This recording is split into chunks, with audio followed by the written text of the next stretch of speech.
Buenas tardes, bienvenidos a nuestra emisión del mediodía. En minutos les contaremos cómo está la situación en el aeropuerto El Dorado y en otras terminales aéreas del país tras la cancelación de vuelos por la actualización de software que adelantan Avianca y otras aerolíneas en varias de sus aeronaves. Sí, Catalina, además les tenemos detalles del plan de seguridad para Bogotá en estas fiestas de fin de año anunciado por el alcalde Carlos Fernando Galán. Pero antes vamos con otro hecho que es noticia. La audiencia en la que la Fiscalía imputa cargos y solicita medida de aseguramiento contra los exministros Ricardo Bonilla y Luis Fernando Velasco en el proceso por presuntos casos de corrupción en la Unidad Nacional de Gestión del Riesgo. Tatiana Sanabria, ¿qué ha dicho la Fiscalía hasta el momento? ¿Qué tal? Muy buenas tardes. Pues mire, la Fiscalía les imputó los delitos de concierto para delinquir agravado, interés indebido en la celebración de contratos y cohecho por dar u ofrecer. La fiscal del caso ha dicho que estos dos exministros son responsables de liderar una red de corrupción que tenía como objetivo comprar congresistas para tener un favorecimiento en la aprobación de proyectos en el Congreso de la República. A esta diligencia asistió de forma presencial el exministro de Hacienda Ricardo Bonilla, quien ratifica su inocencia y dice que se defenderá en los tribunales. Escuchemos. ¿Algo que decir? Absolutamente silencio. Exministro, ¿por qué decide comparecer presencial? Porque soy inocente. Y es que precisamente la fiscal del caso ha dicho que el exministro de Hacienda Ricardo Bonilla y el exministro del Interior Luis Fernando Velasco habrían sido los líderes de este entramado criminal que tenía como objetivo, ella lo ha dicho tal cual, corromper el Congreso de la República, y que también habrían asignado algunos roles a la organización criminal y que el modus operandi era precisamente este. Escuchemos.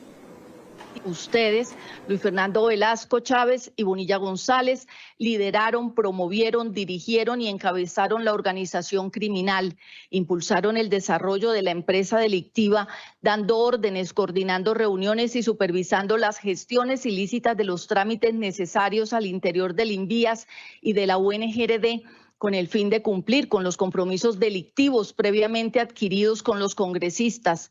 Plantearon las líneas base del modus operandi, que grosso modo consistieron en comprar congresistas a través de la entrega de contratos cuyos recursos provenían del erario a cambio del apoyo de los parlamentarios a los proyectos del Gobierno Nacional que cursaban en el Congreso de la República, o de su concurrencia, quórum, deliberación y votación a los proyectos de endeudamiento de la Nación que cursaban en la Comisión Interparlamentaria de Hacienda y Crédito Público. Y es que precisamente a mi espalda se encuentra la puerta que conecta con la sala de audiencias donde se está realizando esta imputación de cargos. Algo importante que también ha dicho la Fiscalía General de la Nación es que no solamente se trata de corrupción en la Unidad Nacional para la Gestión del Riesgo, sino también en el INVIAS. Habló de 74 contratos.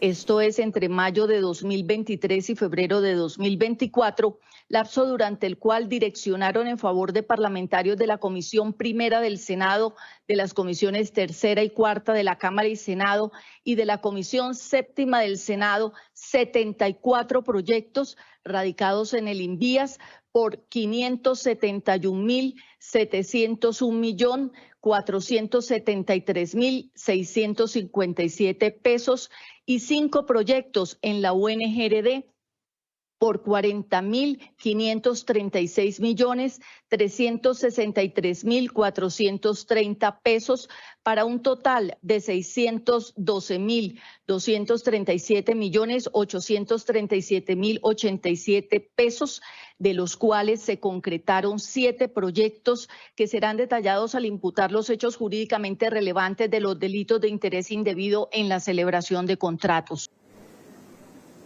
La fiscal del caso, María Cristina Patiño, detalló esas reuniones en donde se habrían concertado los hechos de corrupción que van desde el DAPRE, las instalaciones del Ministerio de Hacienda, pero también del Ministerio de Interior, lideradas presuntamente por Luis Fernando Velasco. El 18 de septiembre de 2023, en la Casa La Giralda, una de las dependencias del Ministerio del Interior, se llevó a cabo una reunión entre Luis Fernando Velasco Chávez, Ricardo Bonilla González y María Alejandra Benavides Soto, en la que Velasco Chávez hizo alusión a las próximas elecciones regionales que se adelantarían en octubre, al panorama del gobierno en estas y la necesidad de asegurar respaldo político de los congresistas mediante el ofrecimiento de beneficios. Y como les dije, en esta sala que queda a mi espalda continúa esta audiencia de imputación de cargos contra los 2 exministros del gobierno de Gustavo Petro. Aún no se ha definido si la audiencia de solicitud de medida de aseguramiento en su contra continúa el día de hoy. Estaremos atentos al desarrollo de esta diligencia. Tatiana, gracias. En otras noticias, el Servicio Geológico Colombiano mantuvo hoy la alerta naranja en el Puracé, en el departamento del Cauca. En la zona de riesgo, las autoridades evalúan la evacuación preventiva de casi 1.500 personas. Fernando Rojas, ¿qué dicen los organismos de socorro y emergencia? Buenas tardes. Stephanie, muy buenas tardes. Pues mire, como usted lo dice, a esta hora, precisamente aquí en la cabecera municipal de Puracé, el corregimiento de Coconuco, en este sector, ahí en el salón parroquial de la iglesia San Pedro y San Pablo de Coconuco, pues está decidiendo precisamente esa opción de tomar diferentes medidas para atender esta situación que podría generar una emergencia, pero también, si cabe, la posibilidad de evacuar una gran cantidad de familias que habitan en las faldas del volcán y también sus zonas aledañas. Durante la mañana de hoy se conoció sobre otro boletín informativo por parte del Servicio Geológico que habla sobre la continuidad de la alerta naranja, porque continúan los tremores, continúa la emisión de gases y aunque ha habido una muy leve disminución de ceniza, pues la emergencia continúa. La actividad volcánica que generó la alerta naranja en el volcán Puracé se mantiene. Esto como consecuencia de que los tremores y la emisión de gases aún no disminuyen, aunque sí hubo una leve disminución en la emanación de ceniza. Presentando pues pulsos de tremor asociados con salidas de gases y algunas también pulsos de emisiones de ceniza, aunque han sido emisiones pequeñas. Parece que ha habido como una disminución en emanación de ceniza. Sí, con respecto a al día anterior sí ha disminuido un poco estos fenómenos de emisiones de ceniza, pero digamos que se continúan las condiciones de salida de gases y de cenizas desde el volcán. Un comité conformado por Gestión del Riesgo, Gobernación del Cauca, organismos de socorro y Alcaldía de Puracé evalúa la posibilidad de evacuar 294 familias. Estamos evaluando algunos albergues provisionales en el área de Puracé. ¿Cuántas familias serían las que habrían que movilizar? ¿Cuántas familias? Alrededor de 294 familias, un total de 1.490 personas. Los organismos de socorro vienen trabajando desde hace un año y están activos ante cualquier eventualidad. Nos apoyamos con los voluntarios, obviamente, de aquí de Popayán y otros municipios. Tenemos una capacidad en todo el departamento de 580 voluntarios.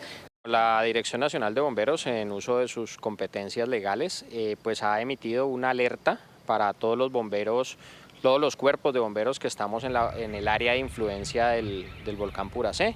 En el caso del Cauca, pues sería el Cuerpo de Bomberos de Popayán, de Timbío, de Sotará, igual unos cuerpos de bomberos del Huila que también están en esa zona de influencia. Asimismo, ya fue activada toda la red hospitalaria en el Cauca. Primero que todo, hacer un sondeo de cómo estamos en oxígeno, en equipos biomédicos para temas respiratorios, cómo estamos frente al análisis de aguas, cómo estamos frente al abastecimiento de posibles llegadas de pacientes para poderlos hospitalizar, cuántas camillas tenemos, poder articularnos con quien nos provee oxígeno para que las medianas y las altas complejidades no se queden sin este que es tan necesario. Aunque las comunidades del municipio de Puracé mantienen la calma, están muy pendientes de la información que generan las autoridades y están atentas a cualquier información que los obligue a tomar medidas. Miren, nosotros en Noticias Caracol estamos acompañando a la gente, estamos con las comunidades y precisamente, como ustedes lo corregimiento de Coconuco, cabecera municipal del municipio. Sí, Fernando, y nosotros aquí también en Noticias Caracol estamos muy atentos a cómo evoluciona la actividad del volcán en las próximas horas para seguir informando a la gente de la zona. 12 de la tarde, 41 minutos. Sigue la afectación para miles de viajeros por la cancelación de vuelos tras la alerta global que obligó a actualizar el software de los aviones Airbus 320, aunque la Aeronáutica Civil reporta que la mayor parte de la flota volvió a operar. Hoy se cancelaron nuevos vuelos. Esteban Bejarano, ¿cuál es la situación en este momento? Y recuérdenos qué deben hacer los usuarios afectados. Ana Emilia y televidentes, buenas tardes. Pues la situación sigue siendo compleja para los viajeros, tanto de vuelos nacionales como internacionales. Este es el panorama en Avianca, en los counters de Avianca, la principal aerolínea que se ha visto más afectada debido a esta situación. Hoy son 45 los vuelos que estiman se cancelen, 35 de ellos nacionales, que pues se van a ver afectados aproximadamente 6.300 pasajeros. Vale la pena recordar que desde que empezó la contingencia, es decir, desde el día sábado a hoy lunes, son 28.944 los pasajeros que se han visto afectados y 193 vuelos cancelados. En su mayoría, los viajeros el día de hoy pues están siendo reubicados en vuelos disponibles en las próximas horas. Sin embargo, la preocupación también se hace presente y radica en que muchos de ellos pues tenían compromisos pendientes en sus destinos hacia donde se dirigían, de trabajo, de universidad y también compromisos de salud. En horas de la mañana estuvimos haciendo un recorrido por el Aeropuerto Internacional El Dorado y hablando con algunos de esos pasajeros afectados, y esto fue lo que nos dijeron. Anoche ya me avisaron de que mi vuelo estaba retrasado. Y esta mañana ya he recibido 3 cancelaciones, ya voy en la 1 de la tarde, cuando ya debería estar en Cali. A mí se me dañó la medicación porque tiene que ser refrigerada y ahorita llegamos acá en las horas de por la mañana y nos dicen que hasta por la noche no nos envían. Yo tengo que ir a que me receten la insulina aquí porque la medicina me viene desde España y si se dañó, ¿yo qué hago? Pues uno se acerca al puesto y ahorita nos dieron el refrigerio, nos dieron para el almuerzo y nos dieron para el desayuno también y nos dieron una carta de compensación donde ya podemos hacer alguna reclamación, donde la ley también permite que nos reconozcan un 30% de lo del tiquete que hicimos allá. Venimos desde Canarias. Cuando llegamos a Madrid después de casi 4 horas de viaje, nos dicen que el vuelo no sabían a qué hora salía, pero nosotros teníamos vuelo a la 1 de la mañana, terminamos saliendo casi a las 4 de la mañana. El vuelo se demora 10 horas y piquito de Madrid a acá.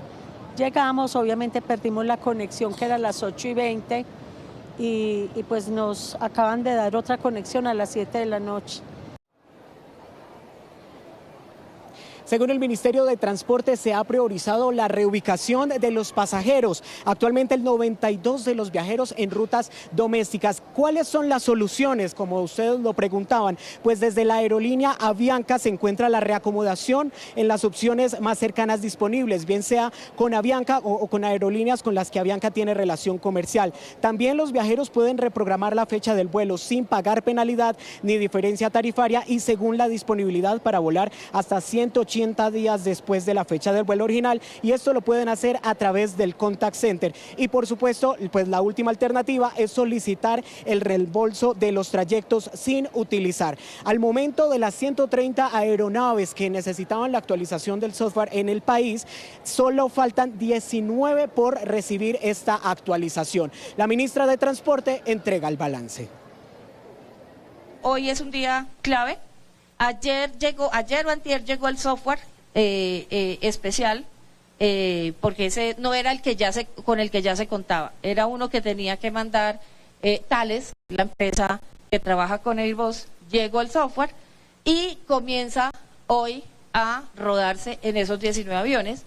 Y va a haber una ayuda de Europa porque van a llegar 10 cajas, cada avión necesita 2. Entonces va a servir para 5 aviones y es solo montar la caja en el avión. O sea, va a haber, de los 19 salen 5 con las cajas que van a llegar. Entonces quedan 14. Es decir, el panorama que al principio habíamos pensado que era bastante crítico, realmente ha estado mucho más tranquilo. Son familias, amigos, parejas las que en este momento pues están esperando una solución con respecto a la cancelación o modificación en el itinerario de sus vuelos, en su mayoría preocupados porque necesitan llegar a sus destinos. El panorama en el país es en el siguiente: en Cali cancelaron 4 vuelos nacionales y en Barranquilla cancelaron 2 vuelos nacionales. La invitación de las aerolíneas y de Avianca específicamente es a que los usuarios estén muy atentos a su correo electrónico, porque por este medio les están indicando cómo se encuentra el estado de su vuelo.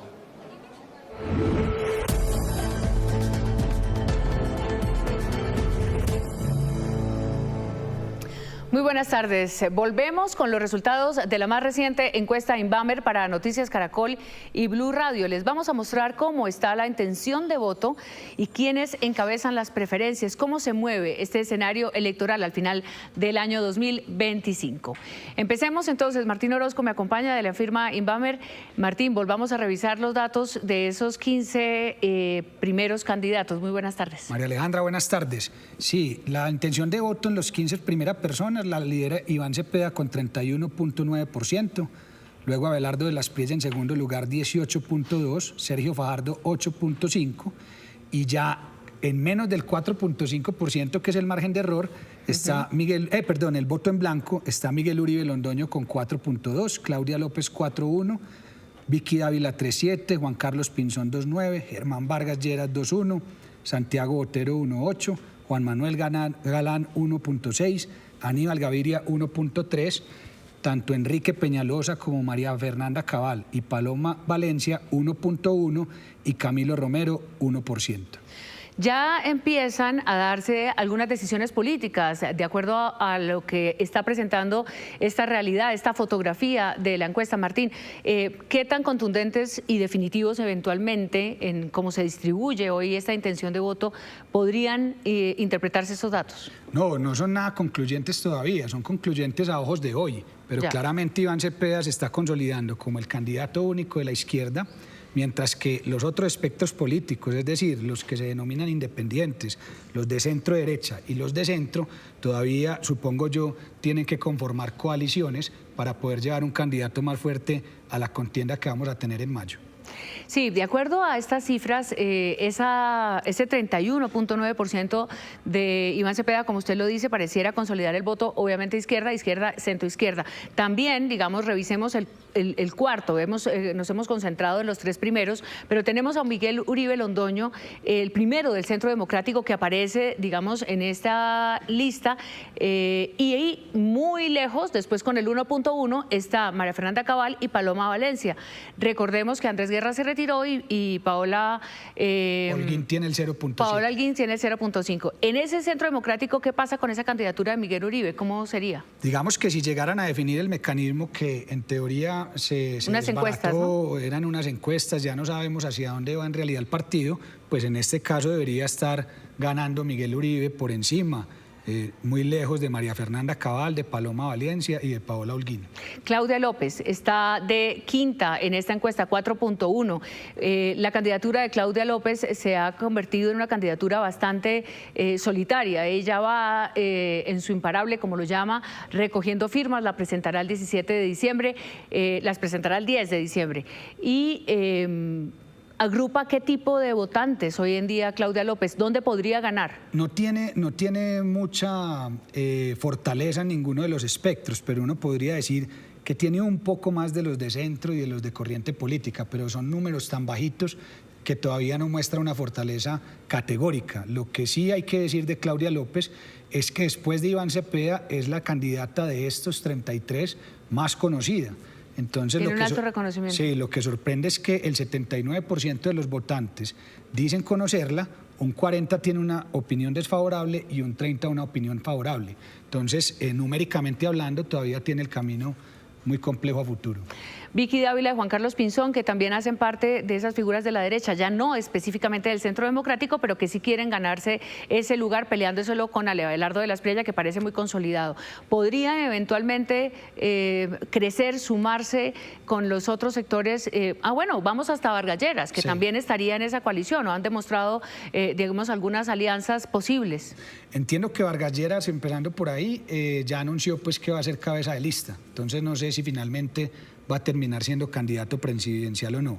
Y de Vicky Dávila y Juan Carlos Pinzón hay que dividir la conversación porque son dos panoramas diferentes. Volviendo al conocimiento, Vicky también es de las más conocidas, con un 77%, y de eso un 43% es desfavorable, solo un 26% favorable. Entonces, en general, está generando mucho rechazo, y por eso, frente a las encuestas que vimos por ahí en marzo, antes de que existiera la ley de encuestas, sí se ve una caída bastante grande. Y en el caso de Juan Carlos Pinzón es un panorama totalmente distinto porque es un personaje que apenas lo conoce el 34% de los votantes, entonces digamos que todavía está por verse si a medida que aumente conocimiento puede tener posibilidades de empezar a marcar mejor en la intención de voto. De acuerdo, bueno, habíamos conocido en otras encuestas, y ayer lo mencionábamos en el análisis, que por lo menos Juan Manuel Galán había aparecido también en algunos primeros lugares. Sin embargo, ahora se descuelga y está en el 1.6. Todas estas coaliciones parecen que se tienen que poner sobre la mesa realmente a tomar decisiones, porque no es claro hoy con este liderazgo de Iván Cepeda, la parte de la izquierda, centro-izquierda, si el Frente Amplio, aquella posibilidad de esa consulta se realmente llegue a concretarse.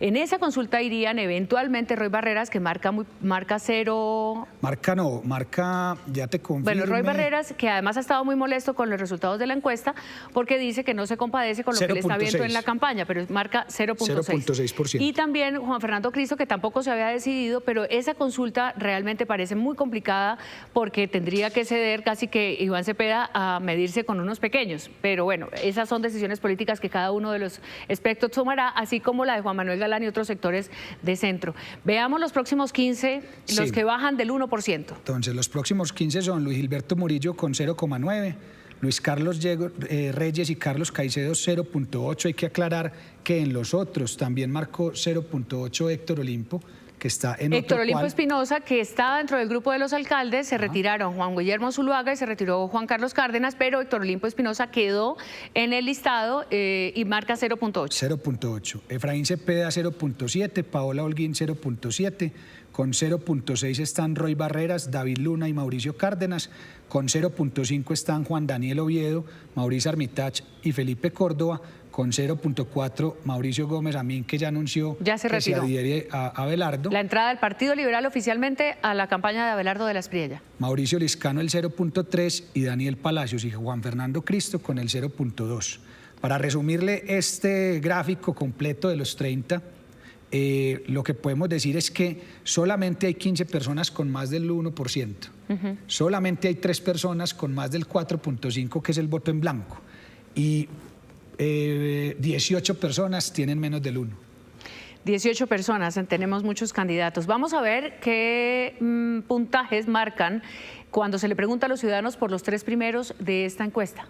Sí, Iván Cepeda, sí, de la Espriella y Sergio Fajardo. Martín. Sí, yéndonos a un escenario donde en teoría estuvieran solamente estas 3 candidatos, Iván Cepeda tendría un 45.6%, Abelardo de la Espriella 25.6% y Sergio Fajardo 24.9%.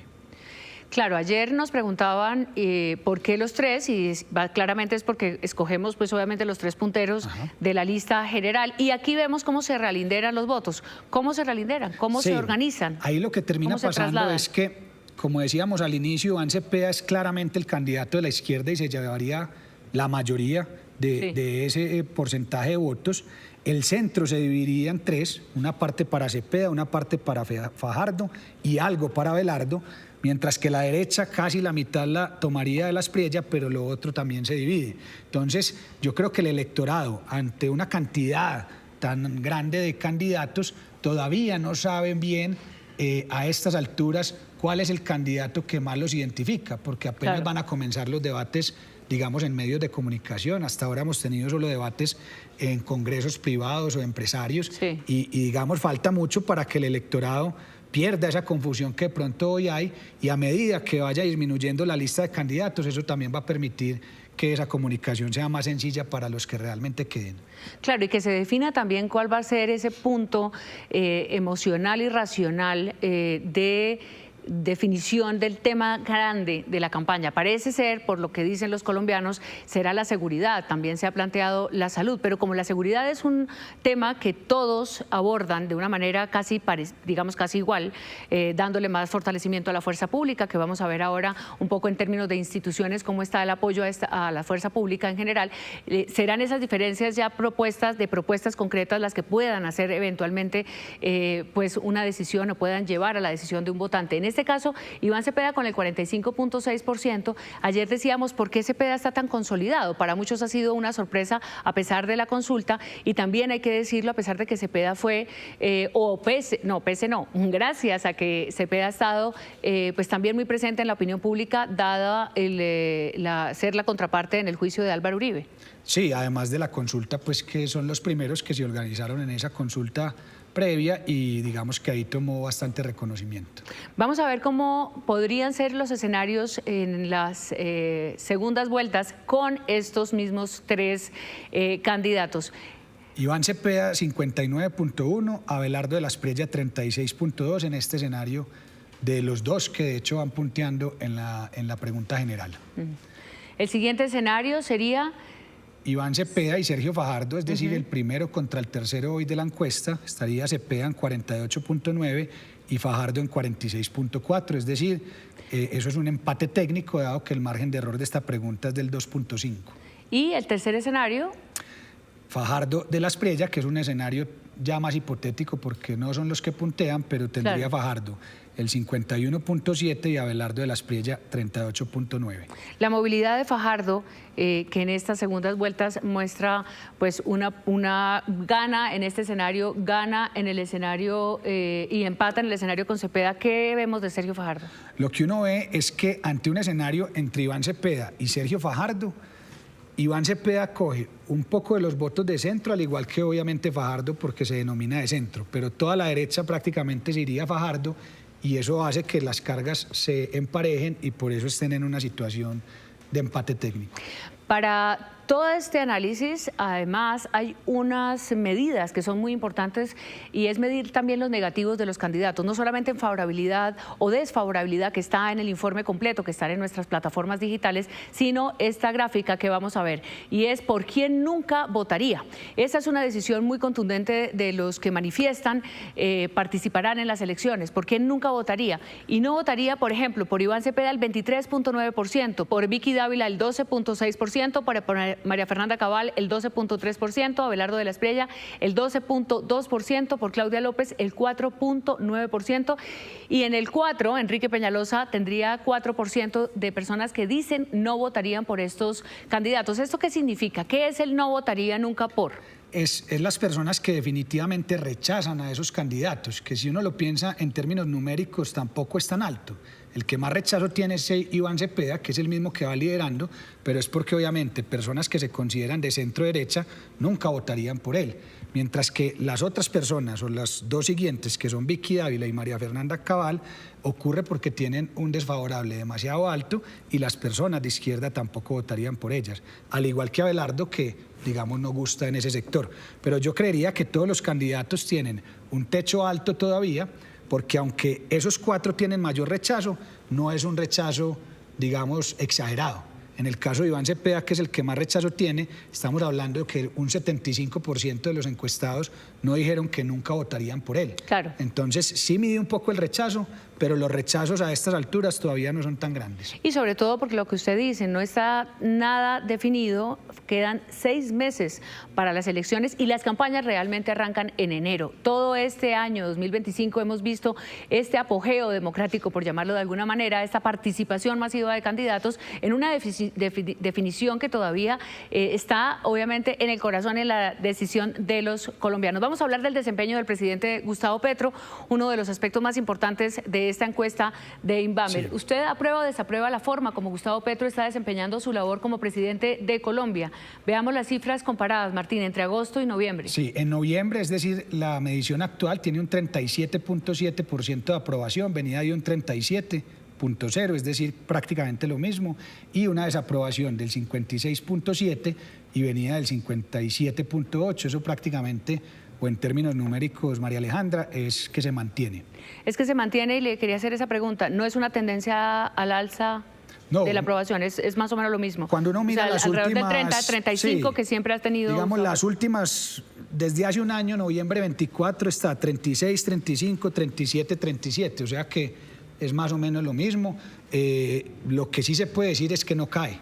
Que no cae. Que no cae. Muy bien, además en el último año de gobierno, que es también un año de desgaste político. Veamos ahora si el país va por buen o mal camino, una de las preguntas clásicas de esta encuesta.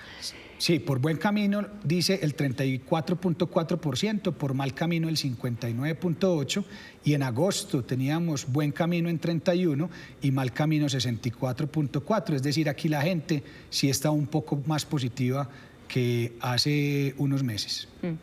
También me imagino que tiene que ver por la época del año, por el final del gobierno, como por la campaña misma. Ahí se mezclan una serie de emociones que no tenemos cómo desagregar, pero lo que sí podemos decir es que el buen camino, que es 34, es parecido a la aprobación del presidente Gustavo Petro, aunque no necesariamente son las mismas personas las que responden lo uno y lo otro, pero sí tiende a parecerse un poco.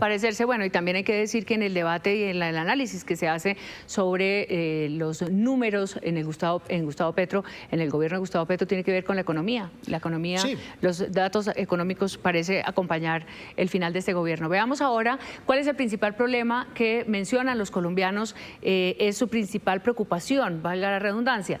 El orden público lo responde el 35.3%, en orden público está inseguridad, hurtos, etcétera. Desempleo y economía el 19.2% y corrupción en tercer lugar el 11.8%.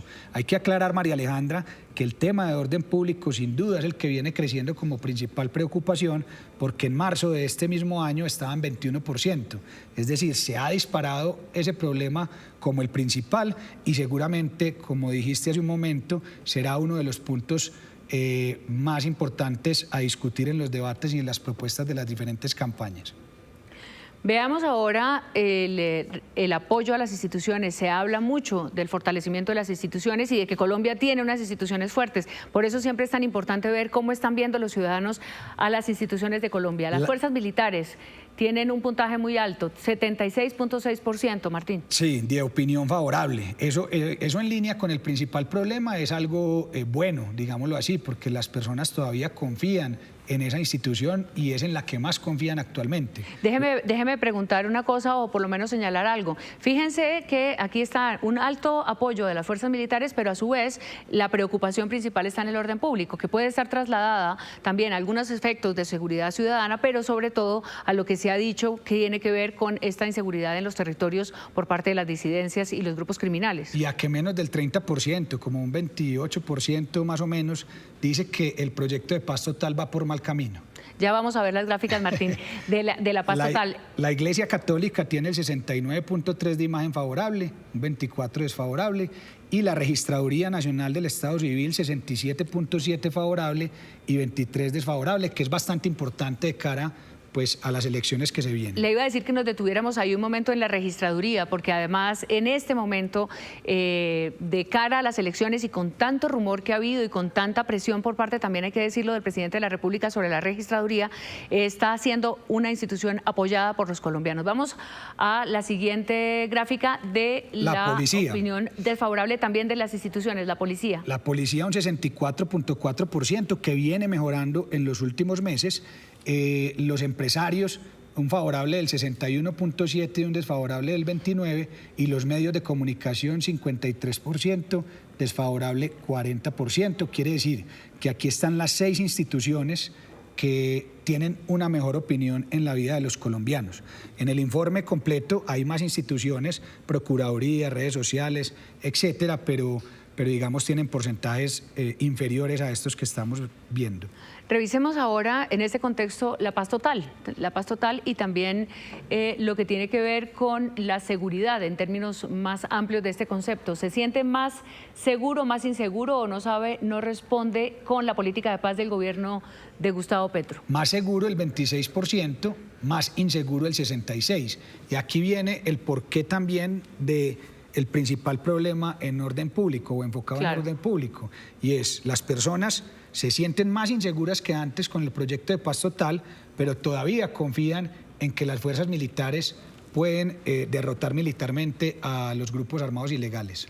Hay una diferencia entre los municipios pequeños encuestados y las ciudades, por ejemplo, en frente a la seguridad? No, digamos que cambian un poco las realidades. En las ciudades o en los centros urbanos más poblados, el problema es más las víctimas de delitos menores tipo hurto, raponazo, atraco, cosquilleo.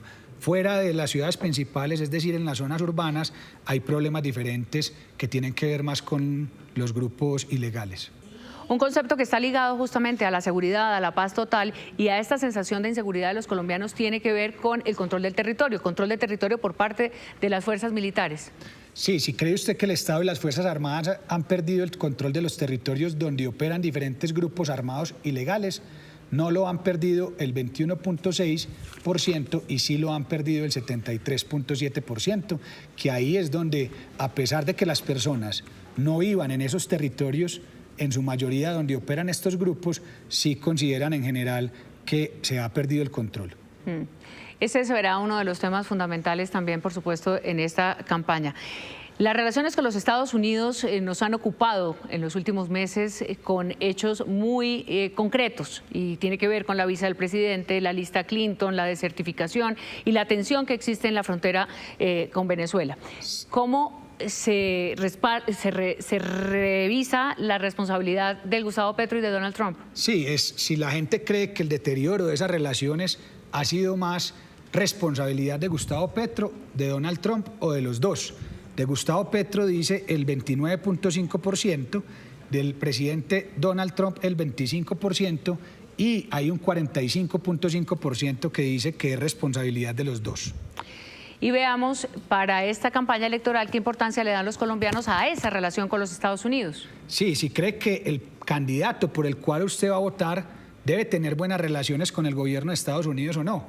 El 81% lo considera muy importante o que sí es importante esas relaciones, el 15.9% dice que no es importante y el 3% dice que no sabe.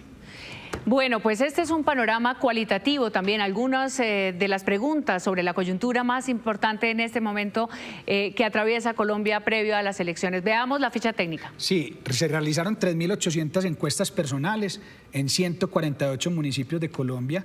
Eso nos da un margen de error general del 1.8%. En cada gráfica del informe está el margen de error individual por indicador, como lo pide la ley. El nivel de confianza es del 95% y las encuestas se realizaron entre el 15 y el 27 de noviembre.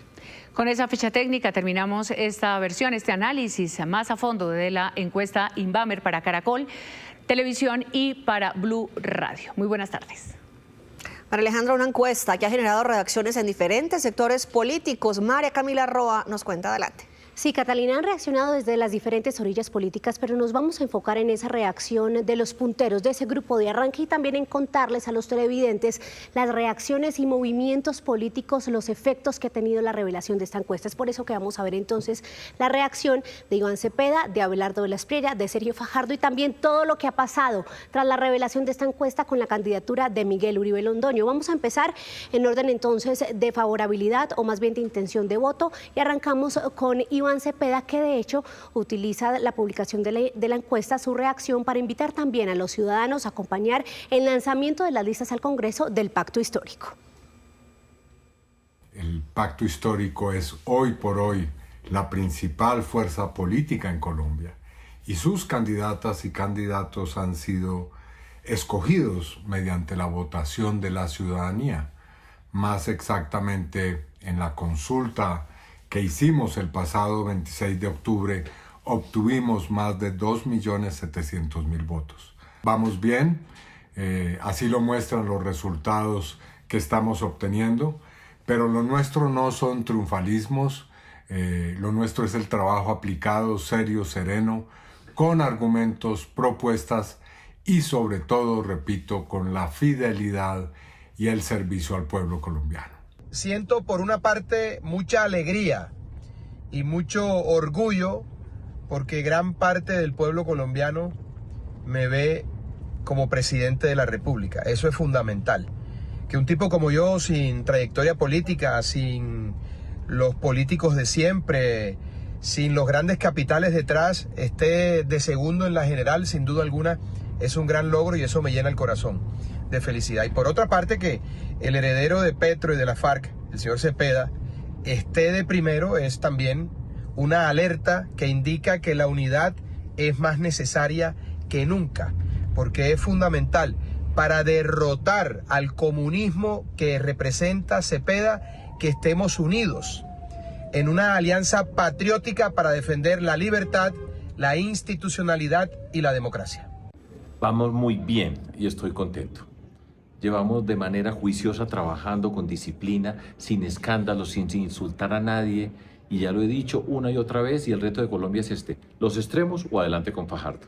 Y si ustedes miran la información que da la encuesta, eso significa que esta voz, que este mensaje está calando. Miren los resultados si estamos, por ejemplo, el señor Cepeda, el señor de la Espriella y yo en la primera vuelta, los tres, qué pasaría y lo que pasa en la segunda vuelta. Esta voz se está escuchando. El reto político es superar esta polarización. Y la revelación de la encuesta ya ha tenido sus primeros efectos en terreno, movimientos en la arena política. Mauricio Gómez Amín, que recordemos era el candidato del Partido Liberal, contaba con ese aval, anunció que adhiere a la campaña de Abelardo de la Espriella. Dice que es una decisión personal y no del partido, y que la consultó, se la comentó al expresidente César Gaviria, presidente de esa colectividad, y que afirmó se la respeta. Que yo no había hablado solamente con Abelardo, yo hablé con Sergio Fajardo el viernes, pero hablé también con Pinzón y venía hablando en el grupo de los 8 con Vicky Dávila, intentando una unidad, intentando llegar a puntos de acuerdo, pero no fue posible. Lo que yo no iba a hacer era quedarme estático esperando a que Iván Cepeda siguiera creciendo en las encuestas y que de pronto nos cogiera la noche. Yo por eso tomo la decisión hoy de adherir, de comenzar a trabajar 24/7 para que el centro político se acerque a Abelardo y entienda que es una opción que quiere unir a Colombia y que quiere, por supuesto, reconstruir a Colombia ya.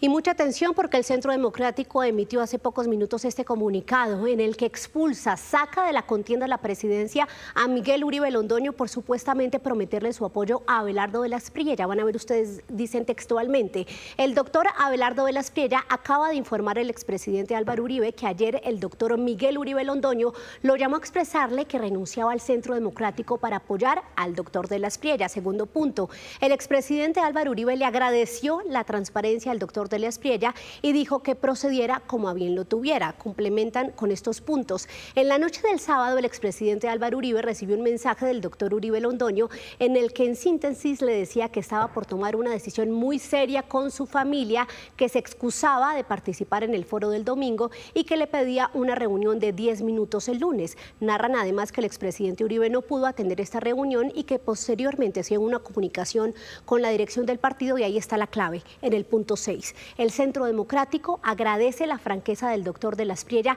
y continuará el proceso con las precandidatas María Fernanda Cabal, Paloma Valencia y Paola Holguín, es decir, sin Miguel Uribe Londoño, que está respondiendo hasta ahora.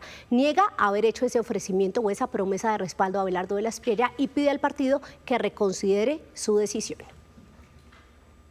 Desmiento categóricamente que he renunciado al Centro Democrático y al proceso interno de la escogencia del candidato de nuestro partido. Nadie, absolutamente nadie, puede decir que yo he dicho eso.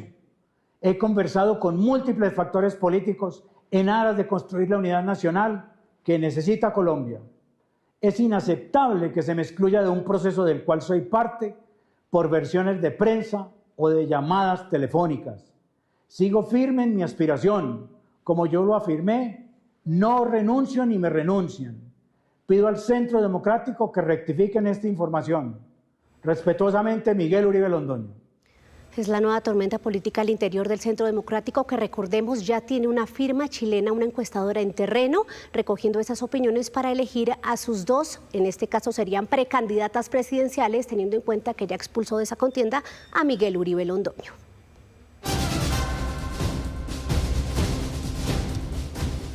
1:15 p.m. En Bogotá se anunciaron las medidas claves para el inicio de las festividades de Navidad y fin de año. Las autoridades prenden las alertas por el aumento de la accidentalidad asociada al consumo de alcohol y por riesgos en materia de seguridad en la ciudad. Mayre Tenorio, ¿en qué consisten estos anuncios? Vean, anuncios importantes aquí para la capital del país. llegan 1.200 policías para reforzar esta seguridad en esta Navidad. Pero con estas imágenes hablemos del siguiente anuncio y es básicamente el caos que se vive en esta capital. Según la Policía de Tránsito y como lo dijo el alcalde Galán, en diciembre pasado 60 muertos por estos accidentes, más de 1.000 siniestros viales y sobre todo en esta avenida principal, aquí en la avenida Boyacá. Escuchemos qué dijo el mandatario. Llega además un esfuerzo de apoyo para la temporada navideña que anunciaremos en detalle los próximos días, con más de 1.200 efectivos de la policía. Además, el general comandante de la policía, el director de la Policía Nacional, nos anunció la llegada para fortalecer, ya no solamente para la temporada, sino para fortalecer el pie de fuerza de la Policía Metropolitana, 700 policías adicionales en este mes de diciembre, que deben llegar alrededor del 15 de diciembre más o menos.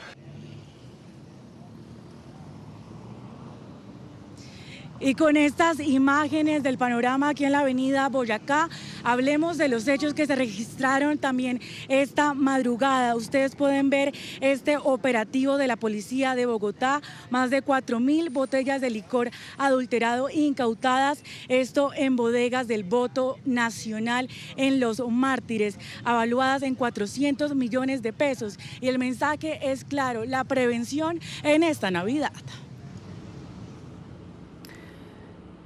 Ese es el tema en Bogotá, Mayra, gracias. Y en Cali ya está lista la agenda para esta Navidad. La feria, el alumbrado y los shows culturales son algunas de las actividades. También hay refuerzos en materia de seguridad. Valentina Gallego, ¿cuáles son las novedades? Stephanie, televidentes, buenas tardes. Las novedades es que a partir de hoy yo los saludo desde Ciudad Navidad, porque así se va a llamar Cali durante todo diciembre. Está lista esa agenda cultural con los eventos en su mayoría gratuitos, pero también tengo para contarles que comenzó esa cuenta regresiva para la Feria de Cali. Ojo, porque para este año no se vivirá como comúnmente se hacía en la autopista, sino que la fiesta va a ser en la calle 25. Y por supuesto, las autoridades han reforzado la seguridad y habrán 170 nuevos policías para garantizar la seguridad de estas fiestas navideñas de la feria para que todos puedan disfrutar de una buena manera de la capital vallecaucana.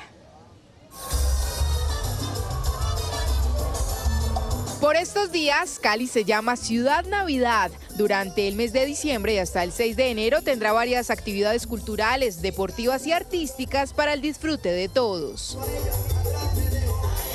El 7 de diciembre se encenderá el alumbrado navideño, que este año exalta la biodiversidad de la región.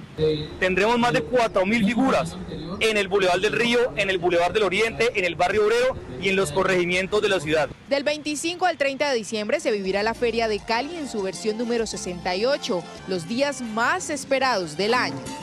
Bueno, tenemos nuestros 4 desfiles, adicionalmente todo el tema de casetas en las 22 comunas y los 15 corregimientos. Seguimos trabajando por esa cultura descentralizada, estamos en cada uno de esos barrios que nos permite también tener esa identidad e historia de esos procesos culturales. Para este año se cambió la calle de la feria. Los desfiles ya no serán en la autopista. La fiesta se vivirá en la calle 25, iniciando con el Salsódromo. La inversión que le vamos a hacer adicional al Salsódromo. Estamos pasando de 54 escuelas a 76, un 40% más de escuelas, que eso equivale que vamos a tener en escena a 2.400 bailarines el 25 de diciembre. Para garantizar la seguridad durante las fiestas, las autoridades reforzaron las capacidades con 170 nuevos hombres de policía. Involucra cámaras privadas de centros comerciales, involucran las cámaras de detección de placas y por supuesto el despliegue en toda la ciudad complementada por el halcón y por supuesto los drones que están operando en toda la ciudad. Durante el mes de diciembre, el Ecoparque Cristo Rey tendrá entrada gratuita y horarios extendidos de 6 de la mañana a 8 de la noche. Y en Pasto se encendió oficialmente el alumbrado navideño. Figuras que miden entre 2 y 3 metros, realizadas por maestros del Carnaval de Negros y Blancos, engalanan la denominada Senda de la Luz. Arte, color y luces componen el alumbrado navideño de Pasto.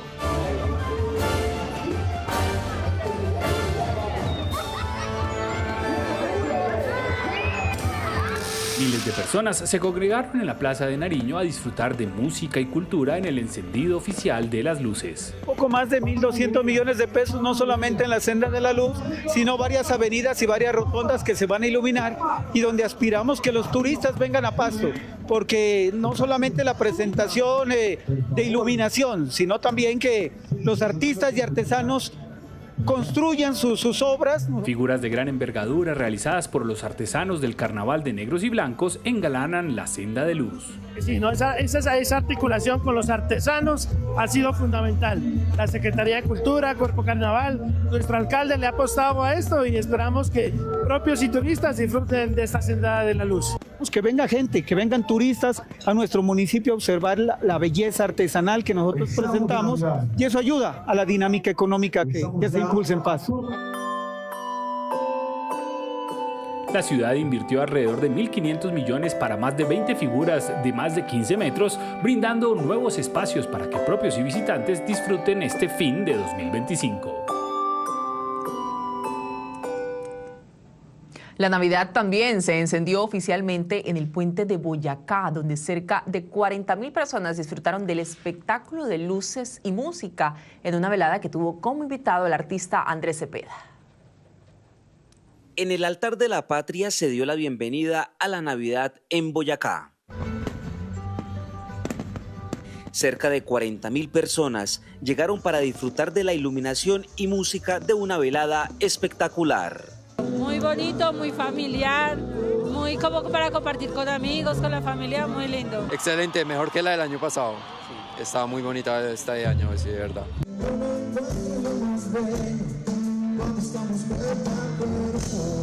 La música estuvo en manos del maestro Andrés Cepeda, que puso a vibrar a los miles de asistentes.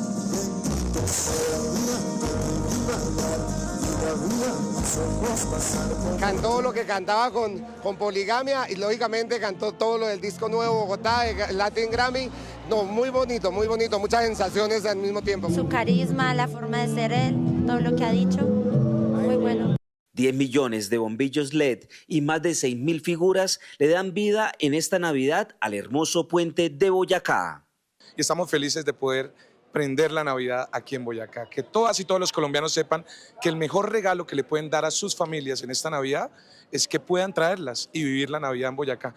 Para esta temporada de fin de año se espera que lleguen cerca de 1 millón de turistas, no solo al puente de Boyacá, sino a todos los 123 municipios del departamento.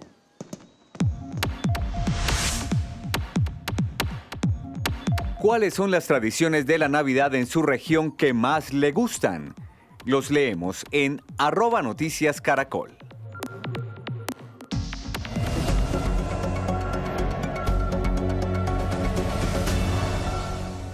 Una de la tarde, 24 minutos. Esta nueva polémica, tormenta política al interior del Centro Democrático nos coincide con este diálogo en el radar de la política con una de sus caras más representativas, una mujer, senadora de la República y aspirante a la presidencia, María Fernanda Cabal. Senadora, qué gusto tenerla aquí en el radar. Gracias, María Camila. Que conste que la invitación fue desde hace una semana. Desde hace días, sí, nos coincide con esto y quiero empezar preguntándole cómo ve todo lo que está pasando con Miguel Uribe Londoño, que pues recibe literalmente este comunicado del partido en el que aseguran que él llamó a Abelardo de la Espriella a prometerle su apoyo.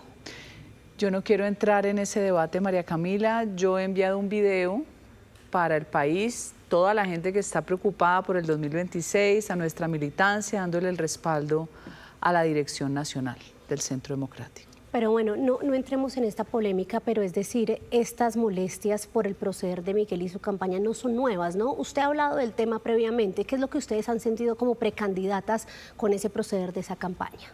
No, básicamente nosotros aprobamos una regla de juego hace un año y después esto se cambió, vino el impasse de Atlas Intel, decidimos rodear al partido y al director y obviamente al presidente Álvaro Uribe, que tiene un desgaste muy grande con todo lo que ha pasado en este país y con él mismo de forma injusta, y sencillamente hay una luz nueva, hay dos encuestadoras, las mejores que atinaron con José Antonio Cast, que usted ha visto cómo ha sido esa primera vuelta, y nosotros tenemos que confiar porque ya necesitamos una candidatura única de Centro Democrático. Ya es en diciembre, ¿no? Esa es la meta. Diciembre 15, así es. ¿Ustedes sí se sienten tranquilas con esta nueva metodología, con esta nueva modalidad que está emprendiendo el partido con esta firma CADEM de Chile? Nos sentimos confiadas en cuanto a la reputabilidad de esas encuestadoras. Son dos, son CADEM y la otra es la universidad, creo que de la empresa. Son dos, las escogió el partido, se habla bien de las dos, acertaron y ya no hay más, ya hay que sacar candidatos. ¿Por qué se habla, senadora, de que van a ser dos candidatos? ¿Por qué no solo uno como estaba pactado inicialmente? Puede ser uno, puede ser dos, pero yo siento que el presidente Uribe y en los mismos estatutos es que al final él toma la decisión. Bueno, ¿y qué mensaje enviarle a la gente que ve, perdón la expresión, toda esta peleadera interna y este desgaste que ha tenido esta campaña en el partido de ustedes? Pero es en todos los partidos, María Camila. Bueno, pero ustedes han estado peleando más que los otros partidos. No, ¿cómo así? Todos los partidos, o sea, usted ve ahora que el candidato de la izquierda puntea, pero porque está él solo. Y porque la izquierda tiene techo y tocó techo, ellos no tienen más de allí. Pero senadora, ellos se organizaron muy bien. No, están por dentro reventados, peleando. Bueno, si usted pero cree... mandaron ese mensaje de unidad reduciendo sus candidaturas de 9 a la de Cepeda, bueno, también compitiendo ahí con otros en la consulta. Pero porque no pudo entrar Quintero. Ojo, esa fue otra circunstancia, otra variable que pensaron que iba a ser y no fue. O sea, Quintero hizo mal su cálculo y mal asesorado jurídicamente. Bueno, pero es decir, ¿cómo envían ustedes ese mensaje de unidad? De tranquilidad, pero lo que le digo, los partidos por dentro viven partidos. Los conservadores también tienen pelea, los liberales tienen pelea. Ya vio usted la manifestación de mi compañero Mauricio Gómez. No es nuevo. ¿Qué queremos decirle al país? Que hemos hecho un esfuerzo muy grande, que vamos a responderle a Colombia, que rodeamos nuevamente, repito, a nuestro director y que queremos cumplir con las normas. ¿Cómo ve la encuesta, esos resultados en los que hay estos 3 hombres a la cabeza con esos porcentajes y ya vienen muchos otros casi 22 por debajo del 2%? ¿En dónde está usted también? Vuelvo y repito, ¿qué no me gusta o qué me genera dudas de la encuesta de Inbamer? Que la muestra que extraen no es coincidente con la muestra del DANE. El DANE clasifica según el nivel socioeconómico en los estratos sociales y no es proporcionada a la encuesta, le pone una sobrerepresentación al estrato 1 y 2 y me parece que eso modifica el resultado, eso por un lado.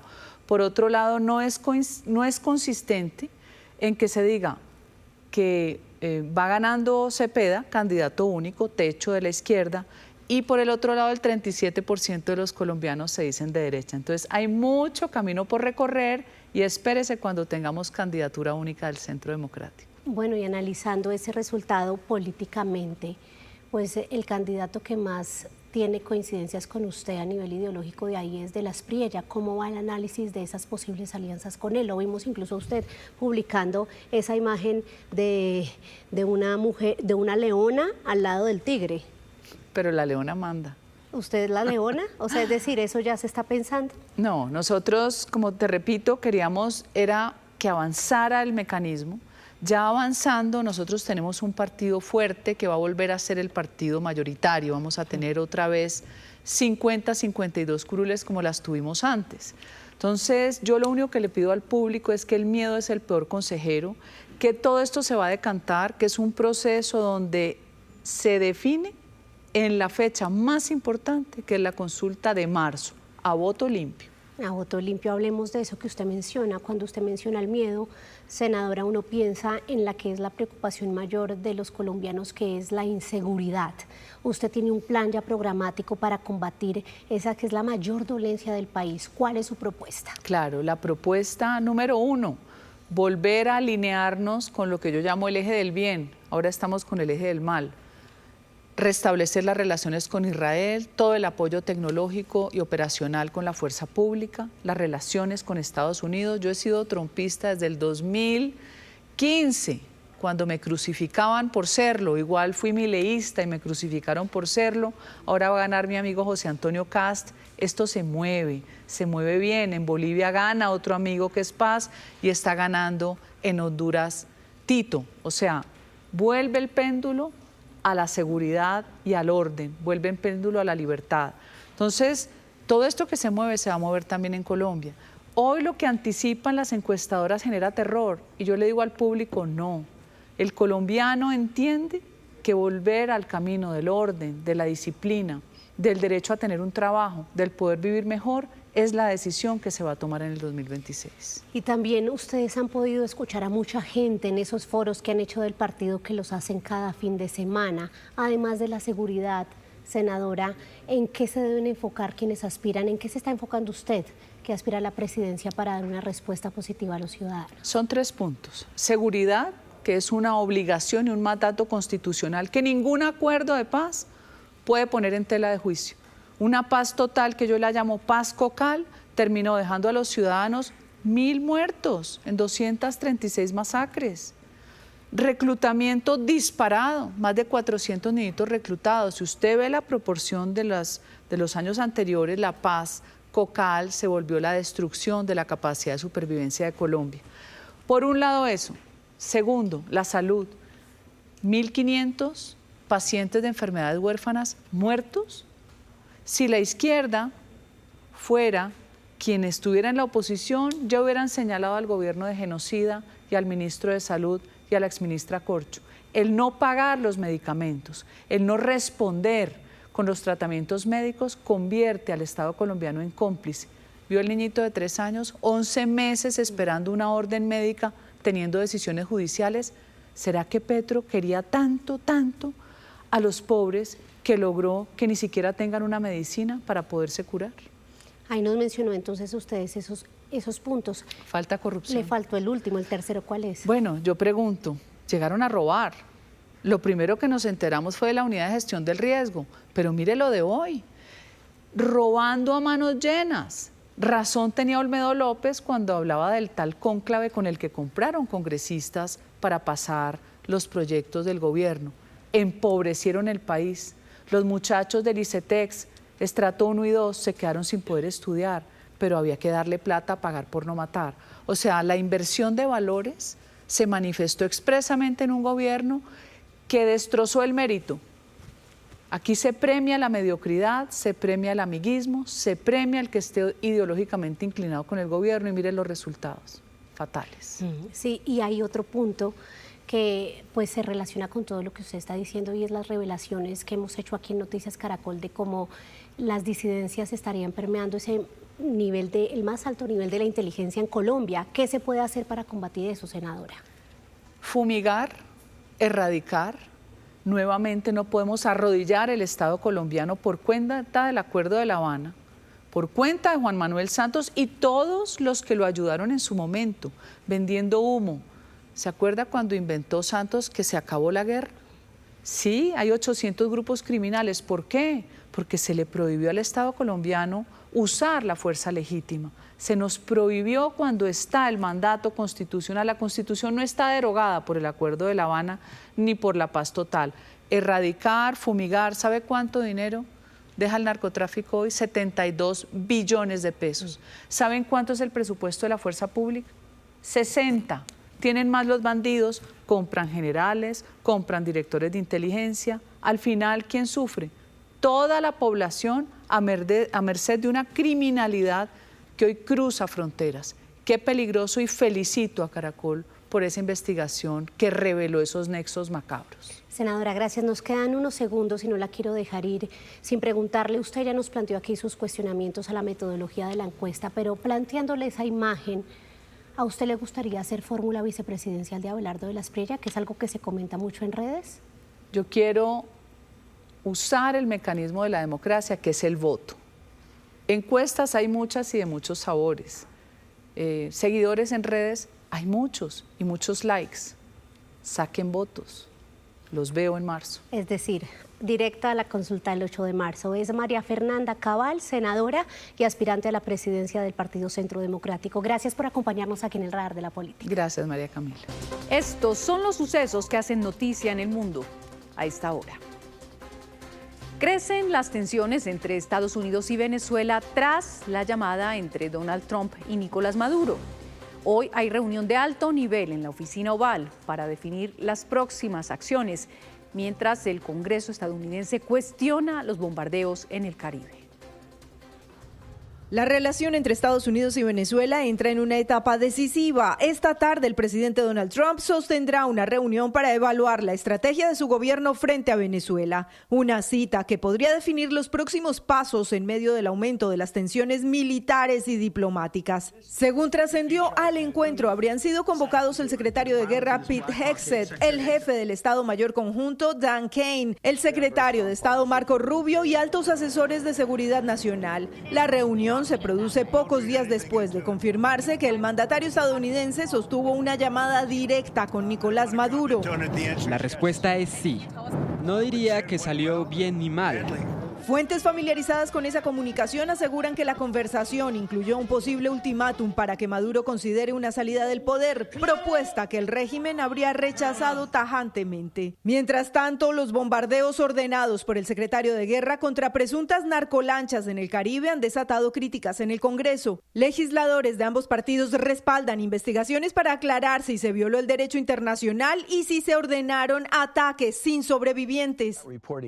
Sí, ese informe es cierto. Es una clara violación de las propias leyes de guerra del Departamento de Defensa, así como de las leyes internacionales, y por lo tanto esto se eleva al nivel de crimen de guerra. Si eso ocurrió sería muy grave y sería un acto ilegal. Desde Caracas, el gobierno de Maduro acusa a Washington de intentar apropiarse de sus reservas petroleras y de presionar a la OPEP para afectar económicamente a Venezuela.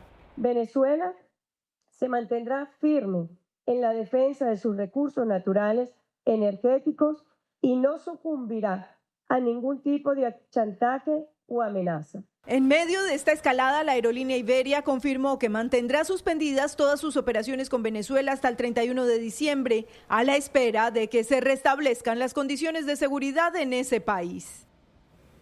En Venezuela, los ciudadanos hacen su vida en medio de lo que describen como una tensión silenciosa por el despliegue de buques estadounidenses en el Caribe y en medio también de oleadas de versiones contradictorias. A diario, decenas de noticias acerca de los anuncios de Donald Trump sobre Venezuela inundan las redes sociales. Los ciudadanos conviven entre su cotidianidad y la expectativa de que Estados Unidos pueda lanzar un ataque sobre Venezuela. Hay que esperar a ver qué pasa, porque hasta el momento no ha pasado nada. No se sabe si van a atacar, si no van a atacar. Miedo, pánico.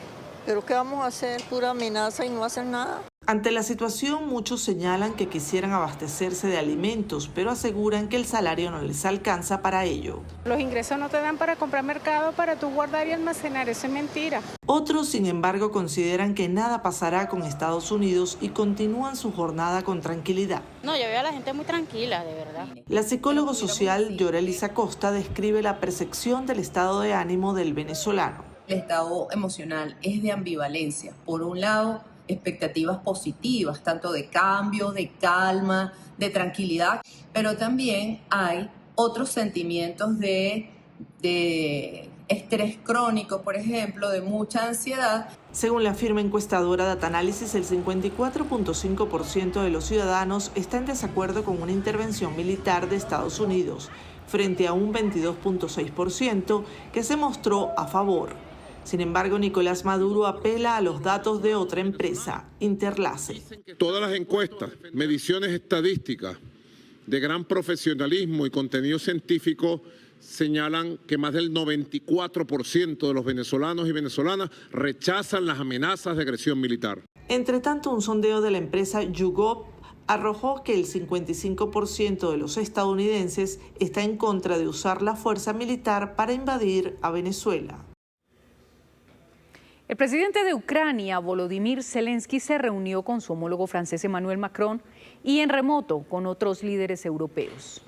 Una muestra de unidad en vísperas de una cita crucial entre el presidente ruso Vladimir Putin y Steve Witkoff, el enviado de Donald Trump.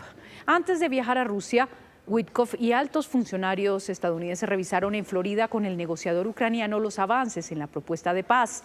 El secretario de Estado Marco Rubio dijo que se requiere más trabajo, pero que hay optimismo en que el acuerdo está tomando forma. Honduras permanece en vilo por los resultados de las elecciones presidenciales que muestran una estrecha diferencia entre el conservador Nasri Asfura y el liberal Salvador Nasralla. Eso sí, ya está claro que gobernará la derecha. Con el 40% de los votos contados, Asfura, conocido como el candidato de Trump, encabeza con una diferencia de apenas 0.22 puntos porcentuales sobre Nasrallah, prácticamente un empate. Richie Moncada, la candidata del partido de izquierda que gobierna actualmente, se quedó relegada en el tercer lugar. Más de 1.000 muertos dejan las lluvias y las devastadoras inundaciones que golpean el sur de Asia. En Indonesia, uno de los países más afectados, los equipos de socorro buscan a más de 460 desaparecidos en medio de deslizamientos de tierra, ríos desbordados y árboles caídos. La magnitud del desastre se ve así. Deslizamientos de tierra y graves inundaciones arrasaron en el continente asiático y bajo el lodo no solo quedaron viviendas, sino el sustento de numerosas familias como la de Muhammad Reis. Este edificio solía ser mi casa. Era una mezquita, la casa de mis padres, nuestro molino de arroz, la casa de mi hermano menor y la de mis suegros. 12 personas vivían allí. Ahora su mamá se cuenta entre las víctimas. Estaba enferma y no podía caminar. En Indonesia, pese a que el agua ha retrocedido, la fuerza de la lluvia dejó una estela de destrucción y trauma. Hoy, este otro hombre cuenta su historia y cómo sobrevivió. Fui arrastrado por la corriente. El descenso era de aproximadamente 150 metros. Había cocoteros, me aferré a ellos. Luego me quedé en el techo de mi casa 3 horas. Y en Sri Lanka todo está bajo el agua, mientras los desaparecidos son más de 300, en medio de tareas de búsqueda y un riesgo de enfermedades infecciosas.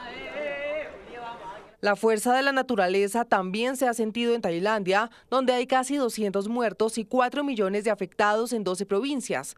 Tanto allí como en Indonesia, la cifra de víctimas es una de las más altas de los últimos años. El primer ministro israelí Benjamin Netanyahu acudió al tribunal de Tel Aviv, donde se le juzga por corrupción, en medio de protestas por el pedido de indulto que presentó este domingo al presidente Isaac Herzog. En las afueras, los manifestantes coreaban consignas contra Netanyahu, quien justificó su solicitud en que los prolongados procesos judiciales están dividiendo al país, pero no admitió su culpabilidad. El presidente Isaac Herzog dijo que al tomar la decisión solo va a considerar el bien del Estado y de la sociedad.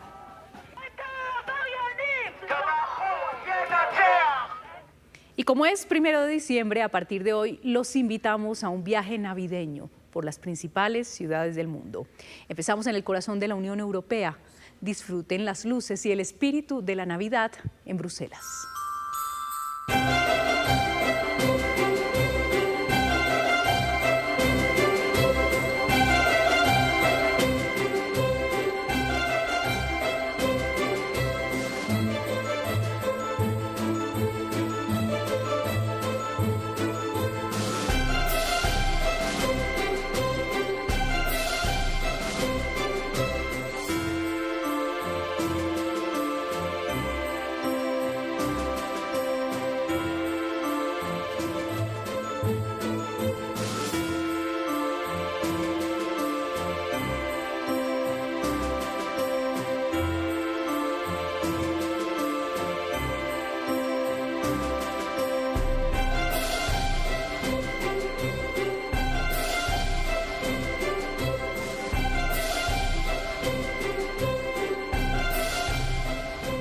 Cristina, ya se siente la emoción de la Navidad. Sí, qué belleza.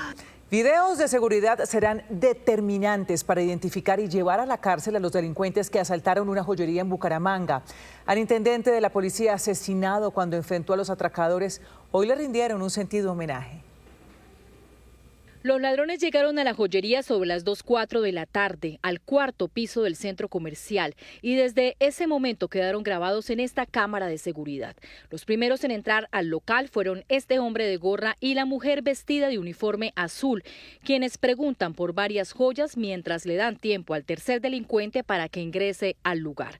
Otro hombre de gorra negra que mira para todos lados y le indica al sujeto de amarillo que ya es momento de empezar el hurto. Caminando todos en en distintos sentidos se acomodaban para empezar a llenar el botín con las prendas de oro, amenazando con armas de fuego a las empleadas que se encontraban allí.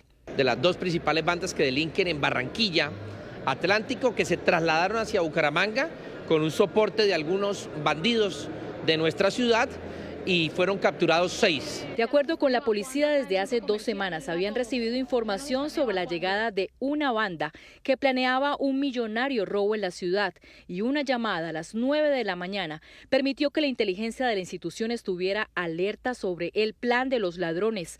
El disparo que hizo este valiente vigilante del centro comercial, que activó la puerta eléctrica del local, avisó a los uniformados sobre el hurto. No teníamos certeza directa del lugar donde se podría ejecutar, pero sí teníamos una alerta hacia el sector de cabecera. Nos dan algunos datos de algunos sujetos que están viendo forma sospechosa en la parte alrededor del centro comercial y alrededores ahí, sobre todo esa parte de cabecera. En el cruce de disparos, uno de los criminales de 62 años murió y perdió la vida el intendente Freddy Leal. Por ahora se han capturado a 6 de los ladrones que ya se encuentran en la cárcel. Ya habían terminado todo el proceso de judicialización. Yo quiero hacer un reconocimiento a la Fiscalía por la eficiencia y la rapidez en ese trabajo, y también que se suspendió para hacer la formulación e imputación de cargos el martes a las 8 a.m. en Bucaramanga. ¿Están en la cárcel? Están en la cárcel en este momento. La policía revisa otras cámaras de seguridad del centro comercial para identificar a los 3 ladrones que se dieron a la huida. En total, 20 delincuentes habrían planeado el millonario robo. 2 de la tarde, 27 minutos. Apenas comenzó la Navidad y en Antioquia ya se registran 11 personas con quemaduras de 3er grado y 2 casos de amputaciones por la pólvora. Mariana Rodríguez, ¿cómo están las cifras en relación a la alborada del año pasado y qué han dicho las autoridades? Tatiana, televidentes, buenas tardes. Pues mientras que el año pasado para esta misma fecha de la tradicional alborada iban 8 personas quemadas por pólvora, pues para esta madrugada fueron 11. Algo muy preocupante, de estas 11 personas quemadas, 3 son menores de edad. Todos ellos con quemaduras de 3er grado, principalmente que afectan su rostro, su cuello y sus brazos. También hay que decir que con estos 11 casos ya Antioquia lidera esa lista de quemados con 79 personas en lo que va corrido de este 2025.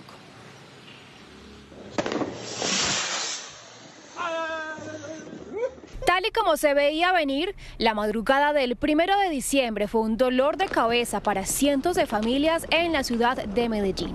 Y es que ni siquiera la lluvia, que llenó de neblina la ciudad, impidió que los irresponsables quemaran pólvora.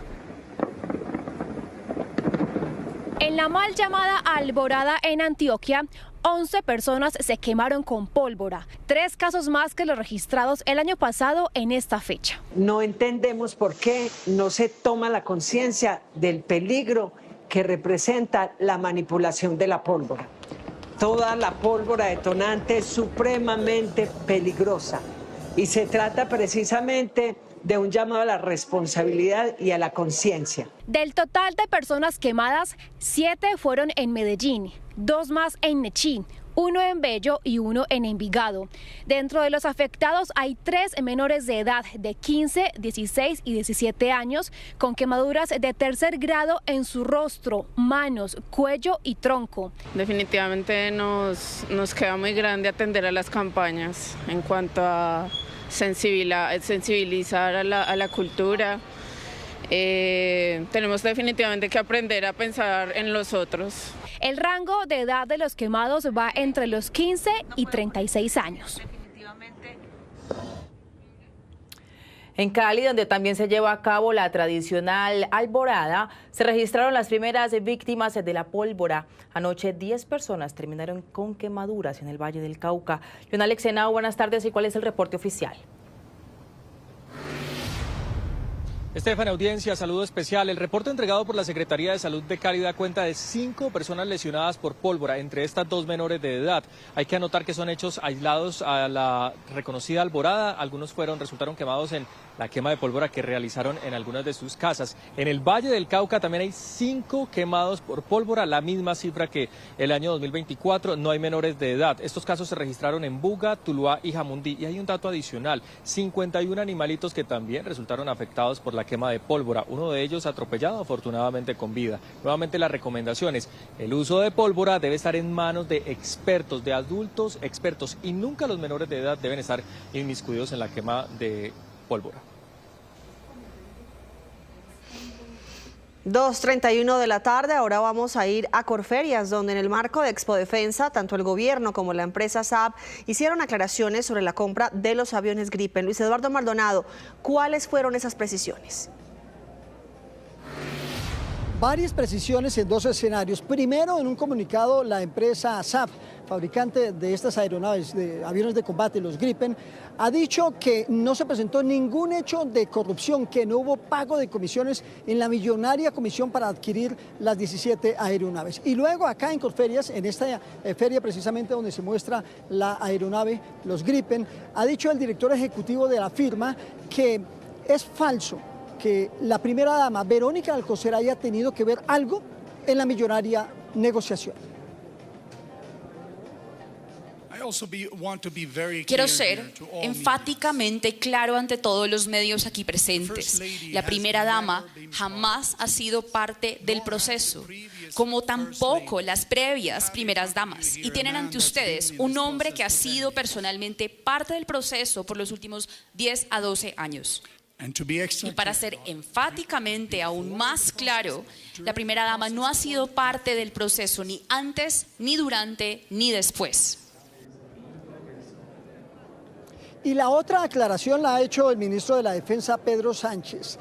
Ha dicho que, pues, por supuesto, insiste en que no hubo pago de coimas, que fue una negociación transparente, pero desmiente la teoría en el sentido de que Estados Unidos le haya hecho a Colombia una oferta para la compra de aeronaves nuevas. Dice que sí se habló algo sobre la compra de aviones usados y que Colombia no le jala a la compra de aviones de segunda. Luis Eduardo, gracias. En otros temas, hoy comenzaron las discusiones sobre el salario mínimo del 2026 en medio de tensiones marcadas por la decisión de FENALCO de no participar en esa mesa de concertación.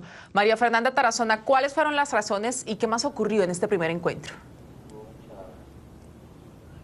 Lucía y televidentes, los saludamos desde esta sala en el Ministerio del Trabajo. Desde las 8:15 de la mañana se reunieron trabajadores, empresarios y gobierno para discutir cuánto aumentará el salario mínimo en 2026. Sobre la mesa está la propuesta de los trabajadores de un incremento a doble dígito. El gobierno nacional ha mencionado un 11%, mientras que los empresarios dicen que este incremento no debe superar el 7%. FENALCO lo que dijo es que no va a participar en esta mesa de concertación, dado que considera que el gobierno nacional ya tiene una fecha establecida de cuánto subirá el salario mínimo en 2026. FENALCO ratifica hoy su decisión de no participar en la mesa de concertación laboral durante el presente año. Creemos que es una payasada prestarse a asistir cuando ya el gobierno sabe lo que quiere hacer. Tiene definida su carta, que además es una carta populista. Un incremento de 2 dígitos, 2 veces más que la inflación, no tiene sentido para Colombia. De otro lado, el ministro de Trabajo, Antonio Sanguino, se refirió sobre esta decisión de FENALCO y dijo que no afectará el curso de la mesa. Ojalá FENALCO en su junta directiva pudiera designar a una persona que no sea el doctor Cabal, para que concurra a esta discusión, como lo está haciendo la ANDI y como lo está haciendo ACOPI, como lo está haciendo la Sociedad de Agricultores de Colombia y el resto de gremios empresariales en el país. Nosotros hemos expresado nuestra voluntad de proponer, discutir y buscar un acuerdo. Pero si ustedes los periodistas se han dado cuenta que nosotros no hemos siquiera presentado las fórmulas y los escenarios. Así que ese es un pretexto del señor Cabal que él no es del no, sino del nunca.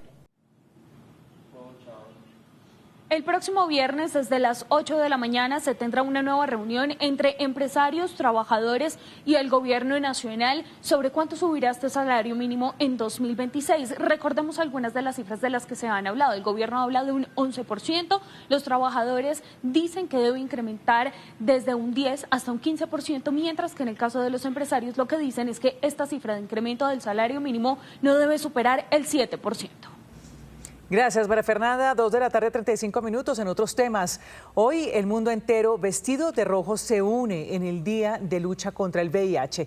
¿Cómo estamos frente al tema? Doctora Fernanda, buenas tardes. Ana, buenas tardes. Les doy algunos datos. En Colombia hay alrededor de 185.000 personas viviendo con este virus. Y miren, esto ha cambiado del cielo a la tierra. Quienes están en tratamiento llevan una vida normal. Hoy los medicamentos convirtieron al VIH en una enfermedad crónica. Sin embargo, todavía se calcula que hay unas 40.000 personas que no han sido diagnosticadas y por eso queremos mostrarles una realidad de la que no se habla y que nos hace un llamado como sociedad a las parejas y por supuesto a las autoridades. Según la cuenta de alto costo, durante los últimos años tenemos en el país incremento de niños muy pequeños viviendo con este virus. No es una frase cliché esa que dice que el VIH no discrimina. Escuche bien, en Colombia han aumentado los casos de niños menores de 4 años con esta infección. Bueno, algo que es preocupante es que en este último informe nos hablan de 145 niños menores de 4 años con infección por VIH. Son niños que se diagnostican al año de edad, a los 2 años, a los 3 años. Y oh sorpresa, a raíz del diagnóstico del niño le hacen tamizaje a esa mamá y sale positiva también para VIH. Hay varias hipótesis para explicar lo que está pasando. Algunas historias no se hicieron control prenatal, no les hicieron prueba de VIH. En el informe de la cuenta de alto costo hablan de un 30% de todas las gestantes que auditaron que no tenían pruebas de VIH ni en primero, ni en segundo, ni en tercer trimestre. O sea, 30%, eso es gravísimo. Y la otra realidad que estamos viendo es que sí fueron hechas las pruebas, fueron negativas, pero cambian de pareja, se infectan y a través de la lactancia materna están infectando a estos hijitos. Esta es una realidad que podría ser totalmente diferente. Como país debemos apostarle a que ningún niño nazca con VIH. Podríamos empezar a hacer tamizaje en mujeres lactantes, porque nos quedamos como en las gestantes, primero, segundo, tercer trimestre, al momento del parto si no tiene una prueba en el tercer trimestre, pero se nos olvidó que a través de la lactancia materna se pueden infectar. Un diagnóstico a tiempo de la madre permite un tratamiento que evite que su hijo se infecte, ya sea durante el embarazo, el parto o la lactancia. Estamos teniendo mujeres que nacieron con el virus hace 20 años y que hoy están concibiendo hijos sanos, gracias a la terapia antirretroviral, gracias a que se hace un control prenatal a tiempo, desde que ellas estén indetectables no transmiten el virus y esas son unas historias de esperanza preciosas. El problema es que en los niños la enfermedad avanza más rápido debido a que sus defensas son inmaduras y son atendidos cuando ya presentan síntomas como bajo peso, neumonías a repetición o enfermedad diarreica. Se estima que en el mundo existen más de 2 millones de niños y niñas menores de 15 años que viven con el VIH. Hablamos de que las mujeres se hagan la prueba ojalá antes del embarazo, también durante la gestación e incluso después durante la lactancia, porque son momentos diferentes en que pueden transmitir el virus. Pero ojo, este es un llamado además para los hombres. Ellos también en este proceso de paternidad deberían ser tamizados. Y les cuento que una de las razones por las cuales las personas temen hacerse la prueba es el estigma. Se quedaron con ideas de hace años que hoy ya no son verdad, porque como les decía, esto ha cambiado. Pues en el marco de este Día Mundial, la invitación es a ver un documental que nos permite a todos empatizar e informarnos mejor. Fue en Estados Unidos donde se describió el primer caso del inicialmente llamado cáncer rosa o cáncer gay. Fue en 1981 cuando se reportaron los primeros casos de VIH en el mundo. Ahí empezó una carrera por entender aquella nueva enfermedad. Hoy, 4 décadas después, la ciencia ha hecho de esta una condición totalmente diferente. Aunque hemos tenido un incremento en diagnóstico, una mejoría en acceso al tratamiento, mucha innovación y desarrollo, pues seguimos igual en cuanto a estigma y discriminación. Muchísimo miedo, muchísimo temor, Es una sensación que yo nunca había sentido. Precisamente para hacerle frente al estigma, para que las personas puedan hacer un ejercicio de empatía y abran la conversación frente a un tema sobre el cual puede haber más prejuicio que conocimiento, GSK lideró una inspiradora iniciativa, el documental La Causa Justa. Vivir con VIH no puede volver a ser una condena de muerte. Yo invito a la gente a ver la película y a que la vean con sus hijos, a que la vean con sus amigos, porque cuando uno ve esta película genera una conversación y automáticamente se hablan de cosas de las que no queremos hablar, pero cuando las vemos en la pantalla, automáticamente decimos, ¿y qué entendiste? Y genera una discusión. Cuando esa discusión se genera en casa o se genera con los amigos, el tema está empezando a ser tratado y entonces estamos empezando a derribar el tabú. Lo único que hace falta es la adherencia de esta pastilla. Son 70 minutos para conocer 6 testimonios de personas que viven con VIH en Colombia, Chile, Brasil, Argentina, Uruguay y México, con el respaldo de especialistas que además dejan claro en qué momento de la historia estamos. El documental muestra más que números, muestra historias, y la idea de esto es que todos podamos sensibilizarnos y podamos aportar a que ninguna persona viviendo con VIH se quede atrás. Hoy en día, una persona que vive con VIH, que se toma su terapia adecuadamente, esa persona no transmite el virus. El virus cambió la historia, pero no el valor de las personas. Aún así, hoy todavía los humanos discriminan, pero el VIH no.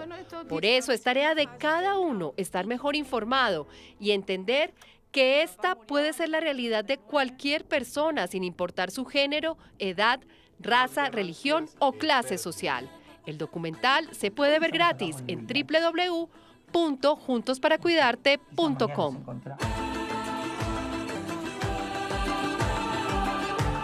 Vale la pena verlo. Hoy hay muchas actividades en todo el país. Por ejemplo, aquí en Bogotá, a las 6 de la tarde, saliendo del Museo Nacional, es la Marcha de Faroles. Encender una luz por la esperanza, por la prevención y la atención integral del VIH. Ellos piden más financiación y menos barreras. Repito, este es un tema de todos. Feliz tarde, Catalina. Así es, de todos. Doctora, gracias. En otros temas, desde hoy el país cuenta con un nuevo banco. Se trata de DaviBank. Henry González nos cuenta los detalles. Catalina, muy buenas tardes. Así es, este nuevo banco, DaviBank, nació de la integración que se anunció la semana pasada entre Scotiabank y Davivienda. De esta manera, todos los clientes y las sucursales que eran de Scotiabank pasan ahora a ser de DaviBank. Las sucursales, precisamente, en su mayoría ya hoy amanecieron con la nueva imagen corporativa. Los clientes no tendrán que hacer ningún trámite en el antiguo Scotiabank, simplemente todo ahora pasa a ser a nombre de DaviBank, pero tendrán, eso sí, los millones de clientes muchos beneficios. En primer lugar, que podrán utilizar, además de la red que es propia de DaviBank, toda la red de bancos y de sucursales y de cajeros que es de Davivienda. También que contarán con el respaldo de Davigroup, que a nivel internacional y en Colombia ya tiene 29 millones de clientes y 60.000 millones de dólares en activos. Pero además se anuncia para todos los clientes de DaviBank novedades, por ejemplo, en materia de tarjetas de crédito, tarjetas débito, la rentabilidad que tendrán en sus ahorros en las cuentas que tienen en esta nueva entidad, y también vendrán productos especiales dirigidos a empresas, pero también a las personas. El nuevo presidente es Jorge Rojas Dumida, a quien tendremos precisamente en Signo Pesos, que se emite por Negocios Ditu y por Noticias Caracol en vivo esta noche. A esta hora noticia, la determinación tomada por la Sala Penal de la Corte Suprema de Justicia, que confirmó la condena de varios miembros de la policía que estuvieron vinculados en la alteración de la escena del crimen de Diego Felipe Becerra, luego de haber sido sorprendido pintando algunos grafitis en la calle 116. La Corte Suprema de Justicia descarta que él haya participado en un robo y por lo contrario señalan que en la escena del crimen apareció sin ninguna explicación un arma de fuego. Yo creo que ya podemos estar tranquilos porque nosotros desde el primer momento siempre dijimos que Felipe era inocente y lo hemos podido demostrar en estos 14 años que ha habido de proceso, y realmente hoy es una confirmación de que Diego Felipe era inocente. La Corte hizo una disminución de 3 meses en la condena, teniendo en cuenta que se había impuesto un doble agravante. A esta hora es noticia en La Guajira un grave accidente de tránsito que ocurrió exactamente en la vía que conduce desde Manaure hacia Riohacha, eso entre los corregimientos de Mayapo y El Pájaro. Las víctimas mortales fueron identificadas como Lenny y Miguel Andrés Pitre, este último asesor y muy cercano al gobernador de La Guajira, Jairo Aguilar de Luque. Dicen las autoridades que los hechos son materia de investigación, teniendo en cuenta que el vehículo en el que se movilizaban terminó volcado a un costado de un puente en el que estos transitaban y quedó en medio de un cuerpo de agua. A esta hora las autoridades investigan las posibles causas que ocasionaron un accidente de tránsito y no descartan posible invasión de carril. El hecho se registró el domingo 30 de noviembre en la vía Girardot-Cambao, en el sector del kilómetro 18, jurisdicción del municipio de Nariño, en Cundinamarca. En el siniestro vial, 3 personas perdieron la vida tras la fuerte colisión. La camioneta en la que viajaban chocó contra un tractocamión que se dirigía con sentido hacia Girardot. Personal de la concesión encargada de este corredor vial y la policía atendieron la emergencia. Continúan las investigaciones para determinar responsabilidades. A esta hora es noticia en la región de Urabá la caída del puente en la vereda Caracolí en el municipio de Apartadó, el cual deja incomunicada a 9 veredas y una comunidad indígena, afectando a más de 800 familias. Hoy algunas personas arriesgan su vida transitando por la estructura caída. Los líderes de las veredas piden a la administración municipal que les solucione esta dificultad para no pasar una Navidad incomunicado y tampoco tienen por dónde sacar sus productos. Noticia en desarrollo en Noticias Caracol. A las 3 de la tarde, 10 minutos, volvemos con la noticia de la audiencia de imputación de cargos contra los exministros Luis Fernando Velasco y Ricardo Bonilla, investigados por supuestos actos de corrupción. Tatiana Sanabria se nos cuenta qué es lo último.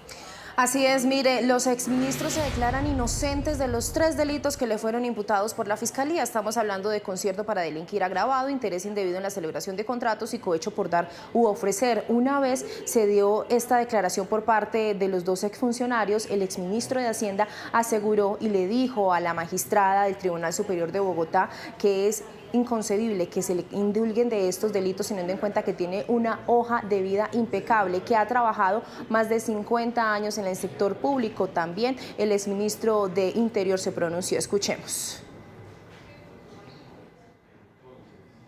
Más de medio siglo trabajando, actividades públicas y privadas, y nunca he tenido un peso de actividad ilícita. Pero eso lo conoce bien la Fiscalía. Lo tiene que conocer, porque ya me esculcó. Cumplí cabalmente con mis funciones como ministro de Hacienda conforme a la Constitución y la ley. Yo no me salí de ahí. En el momento que escuchen mis palabras, mis pruebas, mis argumentos, muy seguramente la visión del país será otro. No acepto cargos, no tengo nada que negociar con la Fiscalía. A esta hora continúa la audiencia de solicitud de medida de aseguramiento contra los 2 exministros del gobierno de Gustavo Petro. La Fiscalía ha solicitado que esta privación de la libertad se dé de forma domiciliaria. Tatiana, gracias. En más información, un guardia del IMPEC fue enviado a la cárcel sindicado del feminicidio de su pareja, una patrullera de la policía. El hecho ocurrió en Valledupar, donde el padre de la víctima pidió todo el peso de la ley para el responsable. En esta vivienda del barrio 1 de Mayo de la capital del Cesar, la patrullera de la policía Vanessa de León Pertús, de 25 años, quedó tendida en el piso luego de ser apuñalada. Al parecer un tema pasional, su pareja sentimental, que es una persona con la que tiene una relación desde hace 8 años, le propina unos impactos con un arma cortopunzante del pecho, lo que le ocasiona la muerte. El señalado agresor es funcionario del IMPET, quien fue remitido a un centro asistencial luego de que se autolesionara. Esta persona huye y se trata de lanzar desde una terraza. Allí es capturado por el personal del cuadrante. El padre de la víctima pide justicia y espera que estos casos de feminicidio no se repitan. Ella era policía comunitaria en Chimichagua. Ella, al llegar, ella venía porque su hijo se iba a graduar. Ella venía para el evento de grado de su hijo, que era ese mismo día a las 4 de la tarde. El capturado fue cobijado con medida de aseguramiento en centro carcelario. En Manizales, 2 personas resultaron lesionadas con arma traumática en un colegio. El hecho se produjo luego de una riña en medio de un partido de fútbol. Lo que inició como una tarde de esparcimiento terminó en una batalla campal entre jugadores en la cancha de fútbol de la institución educativa San Rafael. Lamentablemente, en la tarde de ayer se presenta un hecho en el barrio San Rafael, luego de un partido de fútbol, donde particulares se transan en una riña. 2 de ellos esgrimen armas de fuego traumáticas y lesionan a otros 2. En medio del juego se inició la discusión entre integrantes de ambos equipos. Se fueron a los golpes y luego se escucharon tiros que irrumpieron la tranquilidad de los asistentes y vecinos del barrio. Las personas que fueron lesionadas con arma traumática al interior de esta institución, San Rafael, son 2 adultos de 37 y 43 años y recibieron atención médica en el CES Hospital de Caldas. Los lesionados recibieron heridas en brazo y pelvis. Pudimos estar ante una situación lamentable con el deceso o la pérdida de vidas. Debemos reflexionar como sociedad este tipo de hechos para que no se presenten de nuevo. En el lugar de los hechos fueron capturados Miguel y Jorge, señalados de accionar el arma traumática al interior del colegio. Luego de un partido de fútbol no puede presentarse esto, y menos entre personas que comparten un espacio de convivencia como lo es el deporte.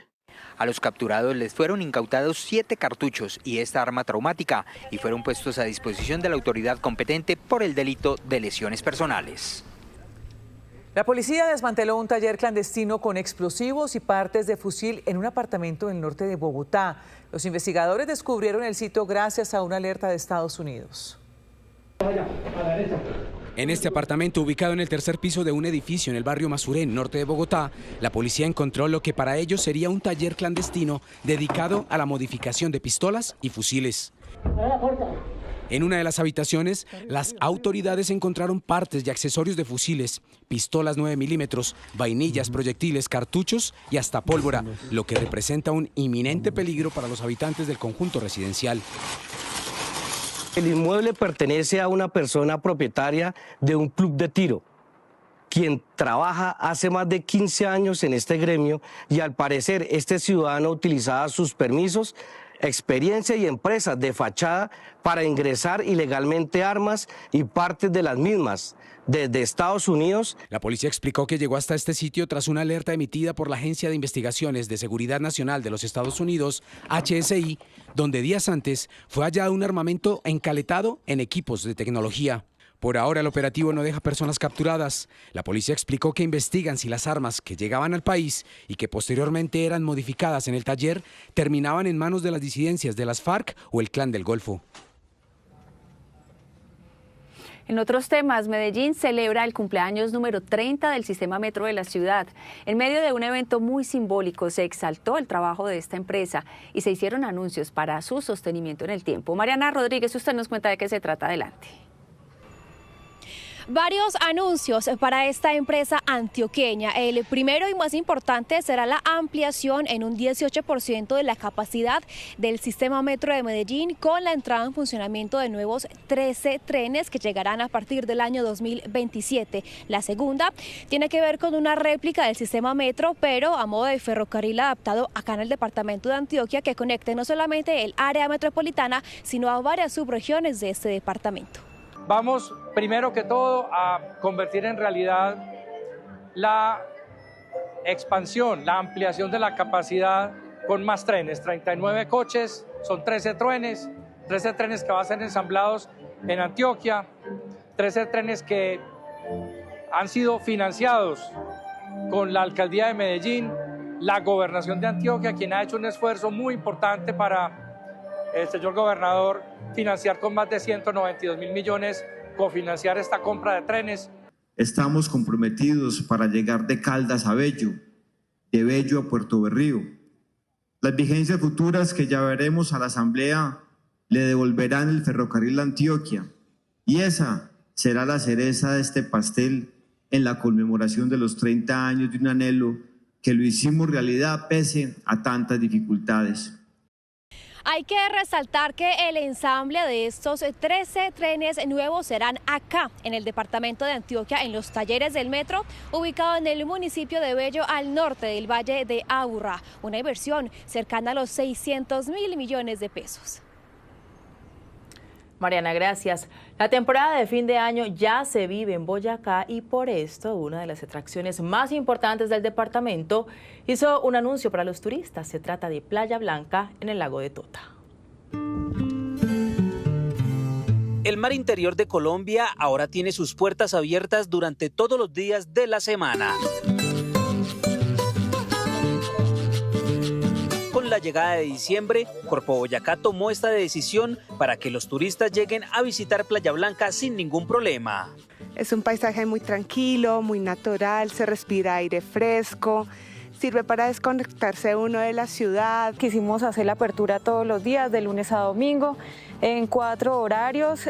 Para poder realizar esta visita, pues se deben realizar las respectivas reservaciones en la página web de la Corporación Autónoma Regional de Boyacá, www.corpoboyacá.gov.co. En este hermoso lugar se pueden realizar actividades como senderismo y también deportes acuáticos, pero ustedes pueden disfrutar además de temas como la gastronomía y artesanías de esta región. La playa de arena blanca, ubicada a mayor altitud en Colombia, está lista para que las personas que lleguen vivan una experiencia inigualable. En el centro del país totalmente. Cuando se habla de Playa Blanca siempre se habla de la costa, ¿no? Y nadie tiene casi en cuenta este pedacito de aquí de Boyacá, de Tota, y nos vinimos directamente fue a eso, a conocerlo. Para el ingreso, lo único que deben hacer propios y visitantes es cancelar 2.000 pesos de la póliza de seguros de accidentes.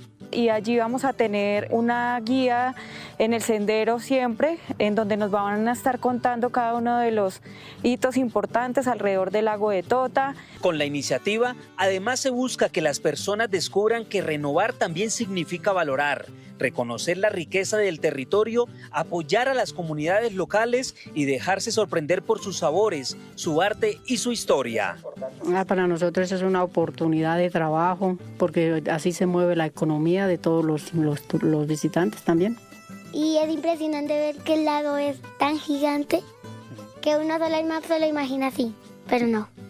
Ya saben, si quieren respirar aire puro, tranquilidad y amor por la naturaleza, no duden en visitar Playa Blanca, que le ayuda a dar vida al emblemático lago de Tota.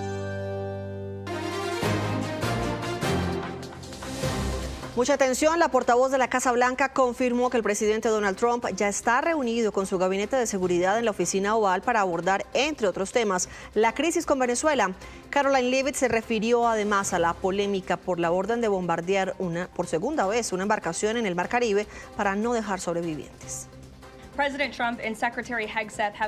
El presidente Trump y el secretario Hegseth han dejado claro que los grupos narcoterroristas designados por el presidente están sujetos a ataques letales de conformidad con las leyes de la guerra.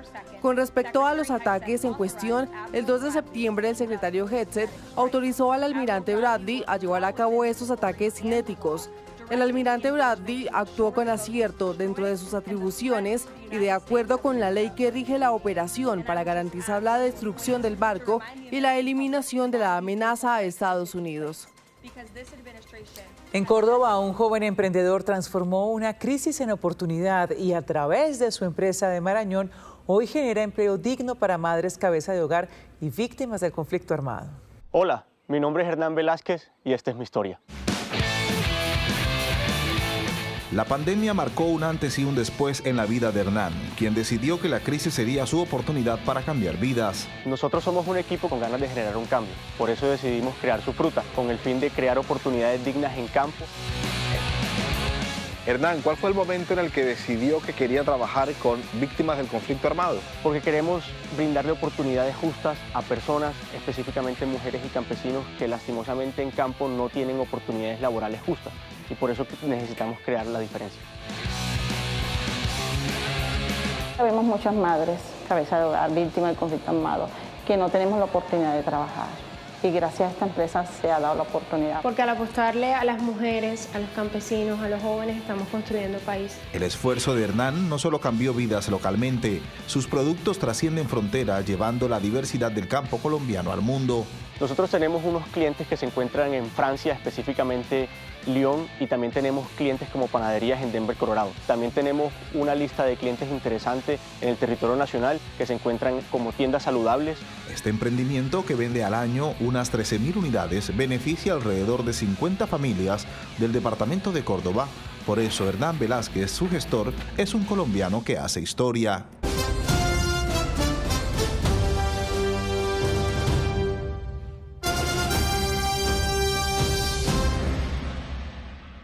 Desde el Centro de Noticias de Caracol Televisión en Bogotá, esto es Noticias Caracol, edición del mediodía, con Ana Milena Gutiérrez y Catalina Gómez.